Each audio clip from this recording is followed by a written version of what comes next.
Assalamualaikum warahmatullahi wabarakatuh. Ananda semua, semoga hari ini kita semua dalam keadaan sehat walafiat, bersemangat dan sukses selalu.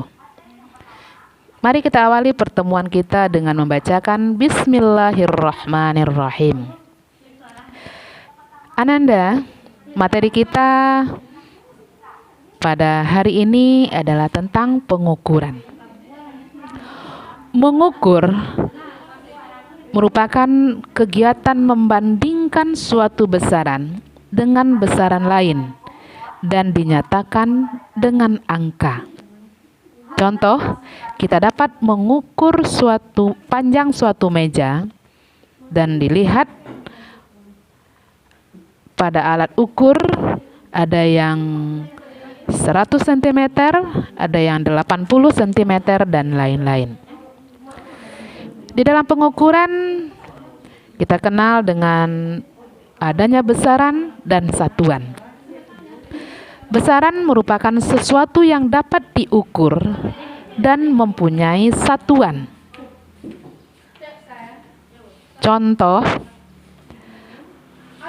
panjang suatu meja bisa kita ukur, atau massa suatu benda juga bisa kita ukur.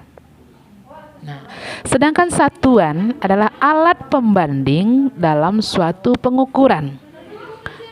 Contoh, panjang suatu meja dapat kita nyatakan, kata kita lihat dalam sentimeter, atau meter, atau kilometer.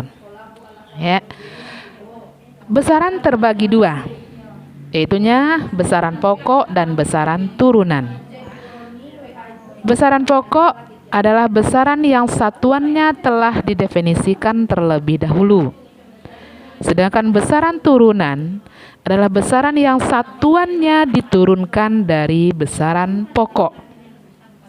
Untuk lebih paham, mari kita lihat besaran pokok ada 7 macam.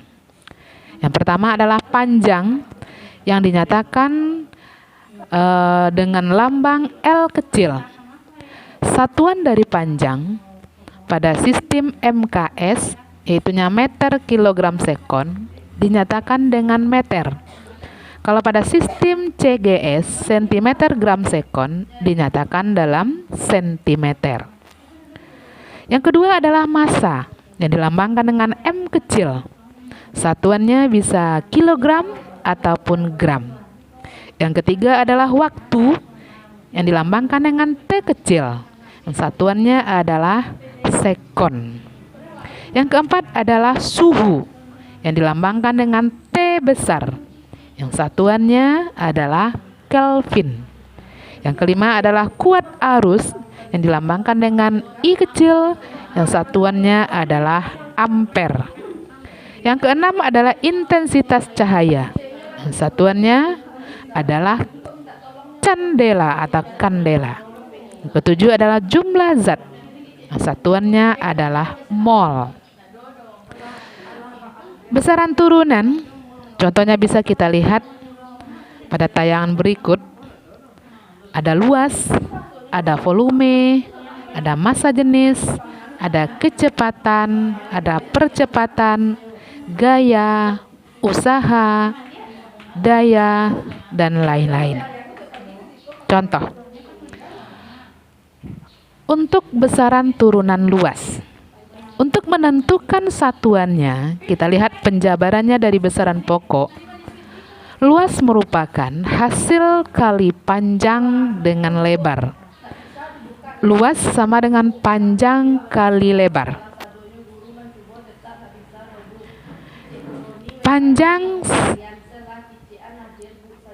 Panjang satuannya adalah meter. Lebar satuannya juga meter. Maka satuan dari luas adalah meter kali meter, yaitunya meter kuadrat atau meter bujur sangkar. Contoh yang kedua, volume.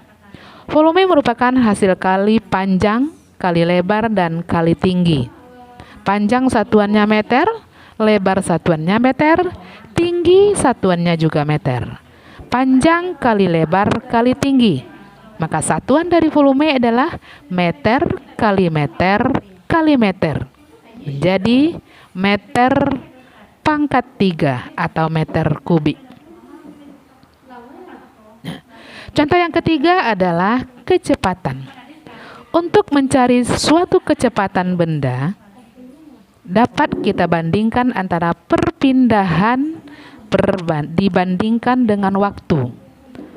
Perpindahan atau jarak satuannya juga meter, sedangkan waktu satuannya adalah sekon. Kecepatan merupakan perpindahan dibagi dengan waktu, maka satuan dari kecepatan adalah meter per sekon. Begitu juga sampai seterusnya. Kemudian besaran berdasarkan arahnya terbagi atas dua, yaitu besaran vektor dan besaran skalar. Besaran vektor besaran yang memiliki arah. Contoh, kecepatan, gaya, berat, dan tekanan. Untuk kecepatan, si A dapat berpindah dari suatu titik ke titik lain dengan kecepatan tertentu, jadi memiliki arah. Sedangkan besaran skalar, besaran yang tidak memiliki arah. Contoh massa, volume, waktu, daya, dan lain-lain. Satuan terbagi atas dua, yaitu satuan baku dan satuan tidak baku. Satuan baku adalah satuan yang hasil pengukurannya sama untuk semua orang dan diakui secara internasional.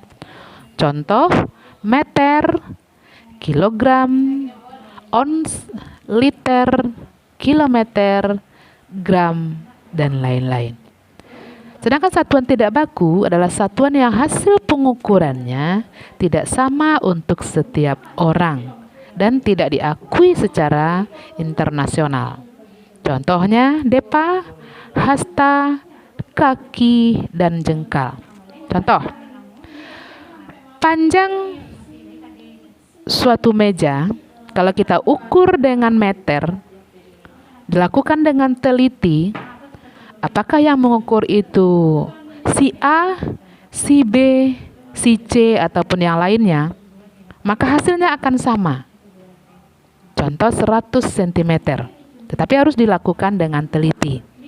Siapapun yang mengukur dengan cara yang benar dan teliti, maka hasilnya adalah 100 cm.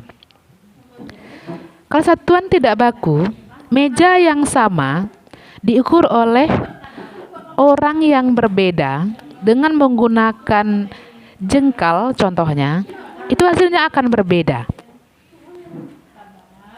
Orang yang jengkalnya panjang, maka bisa saja panjang meja tersebut adalah 10 jengkalnya. Orang yang jengkalnya pendek dan tangannya kecil, maka bisa saja hasilnya panjang meja tersebut menjadi 12 jengkal. Inilah yang dimaksud dengan satuan tidak baku.